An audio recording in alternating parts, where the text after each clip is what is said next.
warahmatullahi wabarakatuh. Apa kabar kalian semua? Pasti sehat kan dan harus sehat. Oke, kali ini Indra Reaction akan menemani gabutnya Anda untuk sama-sama kita flashback dalam sebuah kisah, yaitu kisah kesaktian dari Dukun AS atau Ahmad Suraji. Di mana kisah ini sangat viral ketika aksi dari Dukun AS ini terbongkar di tahun 1997, tepatnya di Provinsi Sumatera Utara, Kabupaten Deli Serdang, ya di Kecamatan Sunggal gitu ya. Nah, aksi Dukun AS ini terbongkar setelah jenazah ke-42 korbannya ditemukan oleh salah seorang warga. Maka dari itu, jika Anda ingin menyaksikan dan melihatnya, tonton video ini dan jangan lupa siapkan posisi ternyaman Anda dan juga segala peralatan untuk Anda menonton video ini. Oke, jangan lupa satu permintaan dari aku, jangan lupa subscribe video ini untuk mendukung segala channel dan video yang keluar dari channel saya. Oke, jangan kemana-mana, kita saksikan. Check it out.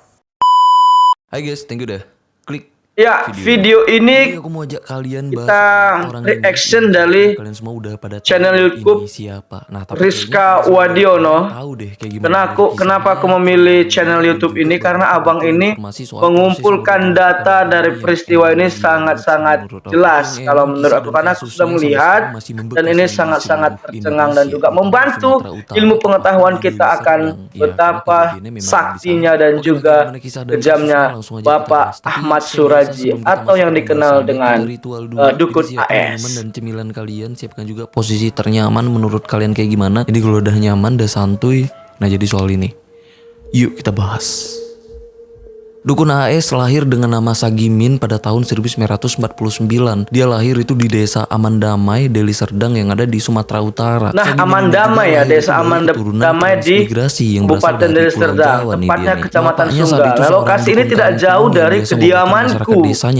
Tapi aku sangat tertarik sebab video dan juga kisahnya ini sangat viral di tahun itu, sehingga dengar-dengar kisahnya ini sangat-sangat booming tidak hanya di Indonesia namun di luar dari negara. Emang dukun yang sangat dihargain dan dihormatin masyarakat desanya tuh saat itu. Tapi di usianya yang masih 7 tahun, bapaknya akhirnya tutup usia. Dan sejak ini juga nih, secara perlahan kehidupan keluarga mereka itu makin lama makin sulit tuh secara finansial. Karena saat itu ibunya cuma bekerja sebagai petani yang harus menyanggupi biaya hidup mereka semua. Karena ini Sagimin pun gak bisa lanjut sekolah lagi setelah dia tamat SD. Jadi panggilannya Dukun AS Sagimin ya. Dan saat itu Sagimin pun udah dulu dia punya nama Sagimin sebagai petani kampung. Karena masih kecil, Sagimin pun sama kayak anak-anak lainnya yang masih berbaur dan juga bergaul gitu ya dengan teman-temannya. Biarpun di pergaulannya Sagimin dan teman-temannya ini sering banget nyuri hewan-hewan ternak tuh yang ada di desanya. Dan bandel di ya, juga Sagimin ini pernah nggak sengaja masuk bahasa kami Medan wah ini bandel. Ajaibnya Sagimin ini bisa selamat tuh saat itu, yang ngebuat semua teman-temannya benar-benar heran karena semuanya ngira kalau dia ini udah meninggoy. Karena ini Sagimin ini dapat panggilan nih dari teman-temannya dengan nama Nasib, karena nasib baiknya gitu ya yang masih bisa selamat tuh dari sumur tadi. Dan karena Sagimin ini selalu membawa kelewang atau ya, itu semacam pedang ya yang selalu dia bawa kemana-mana, jadi nama panggilannya pun jadi nambah nih. Nah, jadi teman-temannya manggil dia itu dengan sebutan Nasib Klewang. Tapi dibalik itu, karena ngalamin kesulitan finansial ya, Sagimin ini mulai sering merasa terpanggil nih untuk melanjutkan kesaktian mendiang bapaknya dan melanjutkan cita-citanya juga gitu ya untuk jadi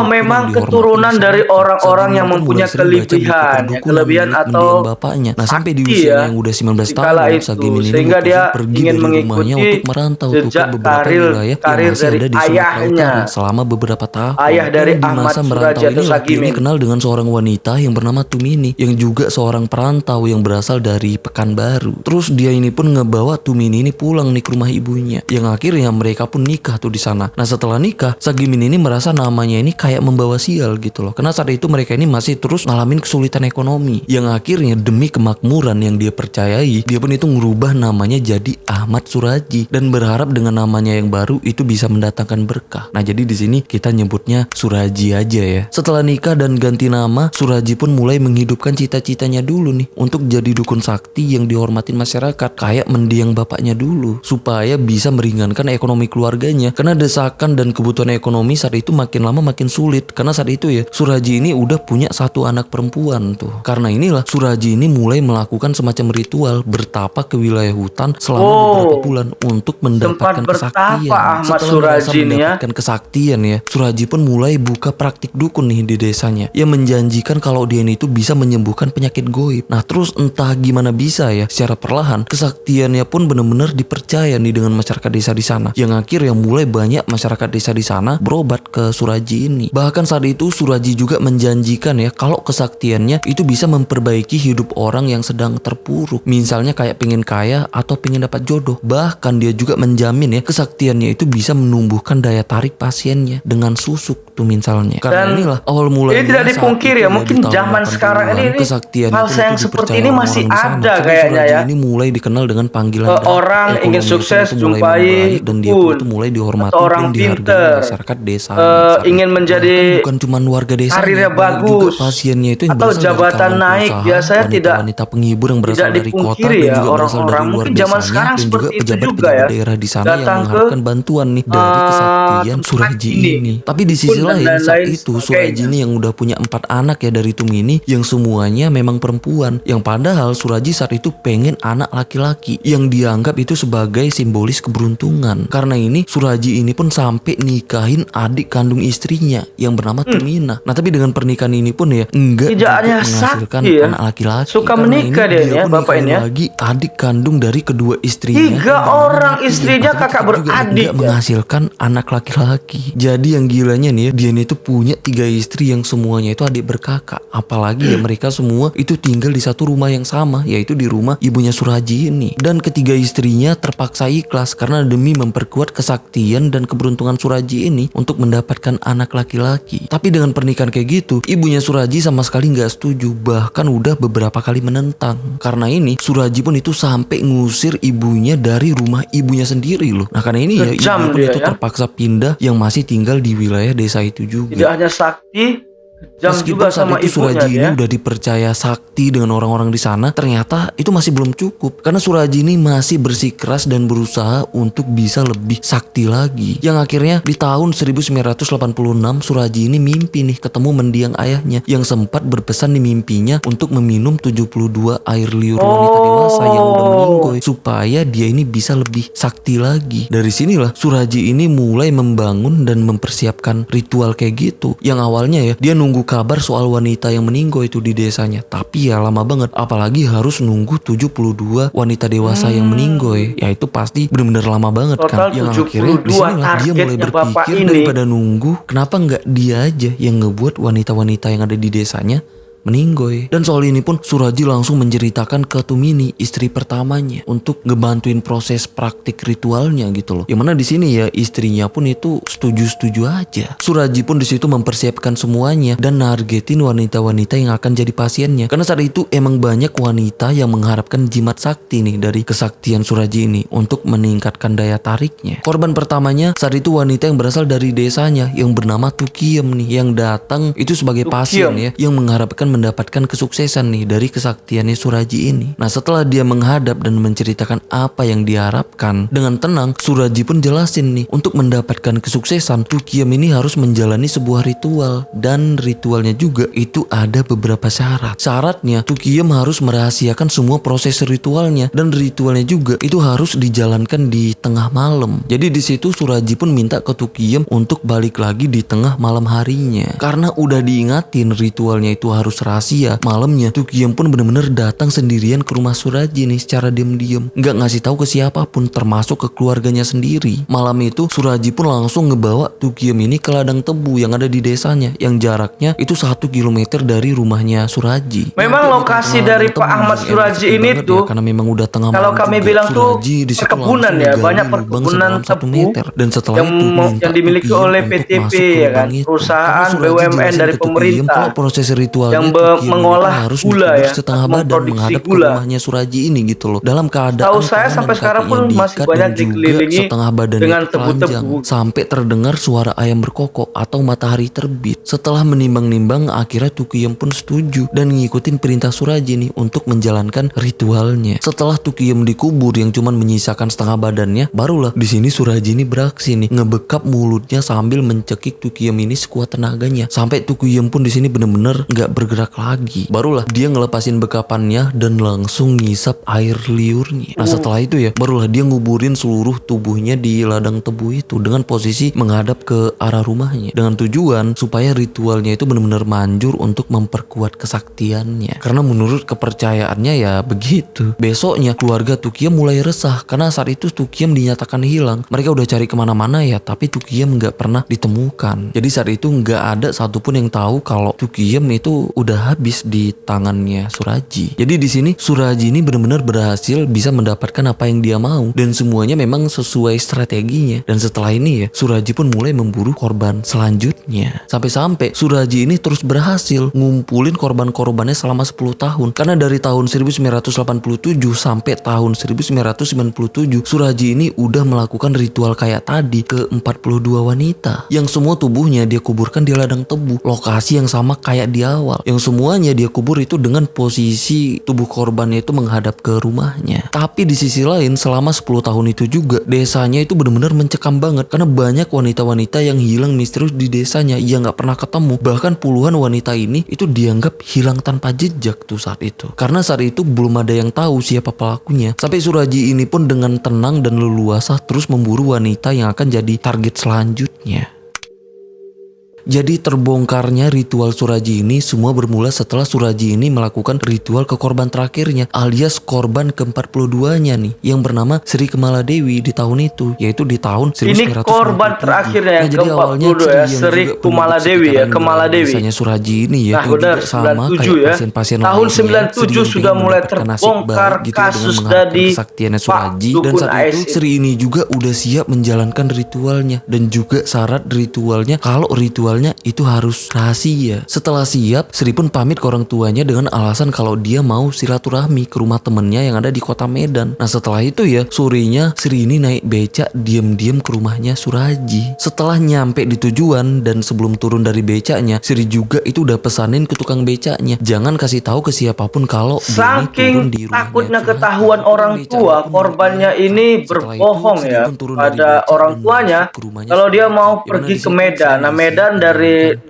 Medan dengan lokasi disinilah sama Suraji akhir ini hidupnya Sri. setengah Di sini jam ya, sudah lagi-lagi nyampe Suraji ya. ini berhasil menjalankan Karena memang sangat dekat dan lokasi rumahku mengeksekusi dengan Sri, rumah Ahmad bahkan Suraji nguburin ini. tubuhnya Bahkan di dulu ladang tebu tempat ada dia satu nguburin sekolah di situ puluhan tempat wanita-wanita adik lainnya. sekolah Hari gitu ya. kemudian kebetulan satu anak remaja tetangganya Suraji ini lewat di ladang tebu itu yang nyium bau yang busuk banget dan juga ngeliat gundukan tanah yang berisi sesuatu yang aneh nih menurut dia. Karena awalnya dia ngira apa itu kambing yang udah membusuk, tapi kok gede banget gitu loh menurut dia. Karena ini remaja ini pun langsung pulang dan ngelapor ke pamannya yang bernama Sugianto. Yang akhirnya ya Sugianto pun itu langsung ke ladang tebu itu untuk ngecek. Yang awalnya mereka ngira itu kambing, ternyata bukan. Karena setelah mereka dekatin gitu ya ngelihat lebih jelas lagi, disinilah mereka kaget karena mereka ngelihat kepala wanita. Kaget ngelihat itu, Sugianto pun langsung lari dari sana dan ngelapor ke RT desanya. Nah setelah pihak RT ngecek, barulah mereka pun semua rame-rame ya ini ngelapor soal ini ke polisi. Setelah itu ya polisi, pihak RT dan juga beberapa masyarakat itu rame-rame datengin ladang tebu itu. Disitulah mereka pun semuanya kaget gitu ya ngelihat apa yang mereka lihat saat itu. Yang akhirnya ya tanah gundukannya pun itu langsung digali. Disinilah mereka nemuin tubuhnya Sri yang udah mulai membusuk. Dan di situ ya betapa hancurnya kedua orang tuanya yang gak nyangka gitu loh ngelihat anaknya yang berakhir dengan kayak gitu. Dan Di inilah situ mula semuanya bertanya-tanya dari siapa yang terbongkarnya tega, kasus yang sekeji Dukun ini AS ngelakuin ini dari semua. korban Tapi yang saat itu masyarakat ke-42 desa ini ya. taunya Ini yang cuma menurut Sri aja, dari yang lain itu belum fakta dan ketahuan. juga Tapi masyarakat desa udah investigasi. sekaget itu. Dan disinilah polisi mulai menyelidiki soal kasus penemuan Sri ini. Karena kabar ini yang saat itu memang menghebohkan seluruh desanya ya. Sampai tukang becaknya Sri tadi itu langsung ngelapor ke polisi kalau dialah yang ngantar Sri ke rumahnya Dukun Suraji 4 hari yang lalu. Dan dia juga jelasin ngejelasin ke polisi, dia ngerasa kalau Sri kelihatan aneh dan mencurigakan karena Sri minta kedatangannya ke rumah Suraji untuk dirahasiakan. Karena ini polisi pun mendatangi rumahnya Suraji. Dengan sikap yang sangat tenang, Suraji pun menjamu polisi-polisi yang datang ke rumahnya. Di situ Suraji mengakui kalau 4 hari yang lalu Sri emang datang ke rumahnya untuk berobat. Nah tapi setelah itu Sri ini pamit pulang. Pengakuannya kayak gitu, yang ngebuat polisi saat itu ya nggak bisa apapun awalnya. Tapi di saat yang bersamaan mulai banyak nih masyarakat yang akhirnya baru ngelapor soal banyaknya wanita yang hilang misterius di desa mereka selama beberapa tahun terakhir. Setelah polisi menyelidiki semua identitas wanita-wanita yang dinyatakan hilang, ternyata mereka ini semua pasiennya dukun Suraji. Karena ini kecurigaan polisi pun balik lagi nih mengarah ke Suraji, yang akhirnya ya polisi pun itu terpaksa nerbitin surat izin geledah untuk menggeledah rumahnya Suraji. Dan disinilah polisi nemuin barang-barang berharga milik Sri. Polisi pun makin curiga lagi dan akhirnya ya ngebawa Suraji dan ketiga istrinya untuk diperiksa lebih lanjut tuh di kantor polisi. Suraji dan ketiga istrinya itu diperiksa dan juga diinterogasi. Yang mana di sini ya kebohongan nggak akan bertahan lama, yang akhirnya Suraji pun mengakui itu perbuatannya yang udah menjadikan Sri sebagai korban ritualnya yang dia lakukan di ladang tebu itu. Soal banyaknya laporan masyarakat desa di sana soal banyaknya wanita yang hilang secara misterius gitu ya di desa mereka, yang takutnya juga itu sebagai korbannya Suraji ini juga. Karena ini polisi pun menyelidiki lagi ladang tebu itu dengan lebih detail lagi. Dan disinilah betapa kagetnya mereka semua ya nemuin banyak tulang belulang manusia tuh di situ. Bahkan disinilah akhirnya ya polisi nemuin total ada 42 wanita yang dikubur di ladang tebu itu. Yang aneh dan seremnya ya saat polisi membongkar tanah itu, semua tubuh korbannya itu menghadap ke satu arah, menghadap ke rumahnya Suraji. Setelah ini polisi pun menginterogasi Suraji ini lagi soal temuan baru polisi di ladang tebu itu. Nah karena gak ada pilihan lain, barulah Suraji ini pun akhirnya mengakui semuanya, semua korbannya. Kalau dia udah menjadikan 42 wanita yang sebagai korban ritualnya, yang semuanya dia kubur di ladang tebu itu dengan menghadap ke rumahnya untuk kemanjuran ritualnya. Dan Suraji juga ngakuin ya kalau semuanya ini dia lakukan ya itu Apa untuk ya? menghisap air Maksud liur dari wanita dukun itu, AS untuk ini meningkatkan korbannya kesaktiannya. dikuburkan Dan lalu pengakuannya ini menghadap ke benar-benar rumahnya membuat ya. Ini seluruh juga masyarakat belum di bisa sana itu disahkan ya. geger dan kaget gitu ya, terutama keluarga korbannya. Bahkan di tahun itu kasus ini pun mulai jadi berita nasional nih, yang ngebuat satu negara geger soal Nah, apa ini yang dia. dilakukan dukun Tidak AS hanya ini. berita Karena di sinilah ini di sebutannya nasional ya, sebagai dukun koran yang pada AS satu alias viral dukun Ahmad sekali Suraji ya. mulai dikenal masyarakat Indonesia. Bukan cuma Indonesia, bahkan dunia Ahmad loh. Karena sampai Suraji. sekarang ya banyak banget artikel luar yang memberitakan tentang dukun AS ini. Karena Nah, memang ini saking dia. gilanya apa yang BBC udah News, dilakukan. Star ya, Terutama dia ini Ranker ngelakuin ya, kayak gini cuman karena ilmu-ilmu gaib dan memberitakan spiritual pada nggak saat jelas itu kayak gitu. tentang Singkat cerita ya, kekejaman Suraji dari pun akhirnya dukun disidang AS dan ini. dijatuhin Bahaya hukuman nih. mati. Nah sedangkan istri pertamanya yang ngebantu proses Ini namanya ritualnya itu pembunuh dijatuhin berdarah hukuman dingin penjara ya. seumur hidup. Nah sedangkan Tidak kedua gerasa istrinya itu gerusu, dinyatakan gak namun bersalah karena memang 42 gak orang terlibat. Lalu 10 tahun tewas. kemudian, tepatnya di tanggal 10 Juli tahun 2008 di jam 10 malam ya, Suraji pun akhirnya dieksekusi nih di wilayah hutan karet Kecamatan Golang yang ada di Kabupaten Deli Serdang. Setelah itu tubuh Suraji pun itu dipulangkan ke kampung Galang halamannya ya. yang Tahu niatnya aku ya itu Galang, mau dimakamkan di bukan sana. Golang. Nah, tapi seluruh masyarakat desanya itu nolak dan melarang Suraji ini dimakamkan di pemakaman desa mereka. Ya karena nggak ada yang sudi ya dia ini tuh dimakamkan di pemakaman desa. Yang akhirnya keluarganya terpaksa memakamkan orang ini ya, si Suraji ini itu di halaman depan rumahnya. Ya bagus lah, semoga orang kayak gini membusuk di neraka sih. Dan menurut informasi nih ya yang aku dapat dari warga desa di sana, katanya sampai sekarang ladang tebu yang dijadikan Suraji ini untuk nguburin para korbannya. Anehnya semenjak itu tebu di sana itu nggak ngasilin air yang banyak lagi. Pasti Dan air angker tebu ya, juga pasti katanya itu nggak berbau manis mistis karena ini ya. tanahnya yang udah Ladang terkontaminasi tebunya dengan ini ya. banyaknya Dan memang sekarang masih aktif korban-korban wilayah yang ini, udah dikuburkan masih dengan aktif si orang dengan ini. Ya untuk kalian yang perkebunan ngerti tebu. banget dengan kasus ini, mungkin kalian Pabrik orang sana tebunya pun kayak masih gimana sih aktif pendapat dalam kalian? Bener nggak setahun sih air sekali tebu ya. di tempat dia mengritualkan korbannya itu bener-bener gak manis lagi karena terkontaminasi kayak gitu? Aku nggak tahu sih. Jadi kalau memang bener ya komen dong di bawah biar yang lain pada tahu juga. Oke lah, sampai sini aja pembahasan kita. Semoga ya kedepannya di Indonesia itu nggak ada lagi sih ya kasus-kasus dukun. Oke baik, itu tadi ulasan dari channel Rizka Wadiono tentang ya, dukun semoga dukun AS. kayak gini ya Kala tinggal itu cerita sangat aja viral gitu. ya. Karena kebanyakan Namun kasus dari dukun-dukun kayak gini walaupun tidak begini sih terlampau kasusnya. banyak Lebih ke penjelasannya, kasusnya namun dengan Devi, waktu kasusnya sekitar Wawon. 20 menit ini Gila cukup sih. Oke, membantu sampai sini aja dan untuk pembahasan merefresh kedepannya. kembali Mungkin ingatan kalian kita nemu kasus tentang yang kiranya kejamnya seru dukun untuk AS. kita bahas di sini. Pesan dari Kalian aku, share aja di kolom apapun komen di bawah. Ntar kalau kerjaan memang kita, kasusnya seru ya apapun bakal usaha upload di kita, next konten. tetaplah Beres kita mesin kembali dahulu kepada Yang Maha Kuasa, karena kalau yang seperti ini pasti akhirnya tidak akan lama. Demikian, jangan lupa subscribe channel ini, kita akan komen-komen lagi video-video yang menarik darinya. Bye-bye.